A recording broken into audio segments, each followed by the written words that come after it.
ay rated SPG. Striktong patnubay at gabay ng magulang ang kailangan. Maaaring may masiselang tema, lengguwahe, karahasan, sexual, horror o droga na hindi angkop sa mga bata.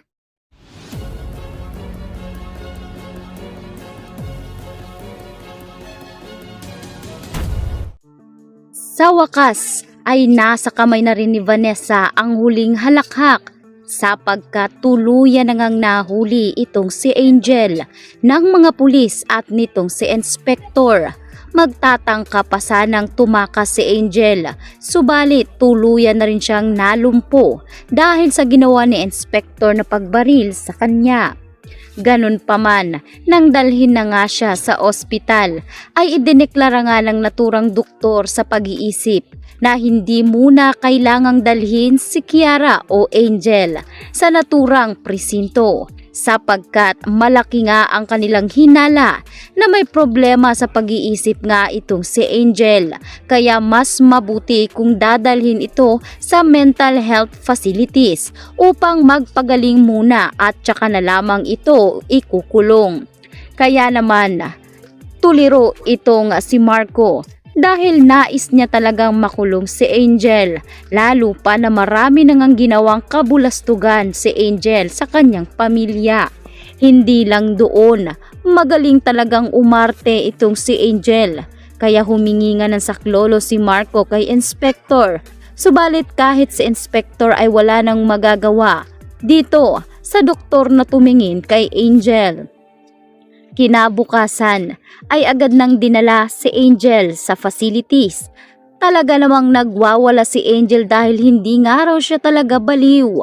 Kaya nang makita ni Angel itong si Vanessa at Marco ay humingi pa ng tulong si Angel sa kanyang ate. Subalit maging si Vanessa ay nagdesisyon na dalhin na umano ito sa mental facilities. Kaya naman galit na galit si Angel at halos magwala ito. Kaya nang makarating na sila sa mental health facilities ay talagang nagawa pa ni Angel na mga gat ng isa sa mga nurse doon. Kaya napilitan na ang mga nurse na turukan siya ng pampatulog para kumalma itong si Angel. Nang magising ito ay talaga namang kinakausap niya pa rin itong si Kiara na kahit sino ay wala na ngang nakakakita. Kaya sinabi ni Angel na hindi pa doon nagtatapos ang lahat.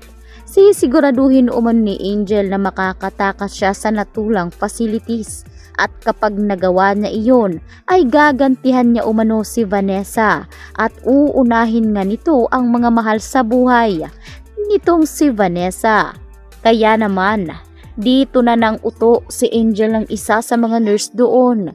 Kaya nagawa ni Angel na makuha at manakaw mula sa nurse ang susi ng naturang facilities.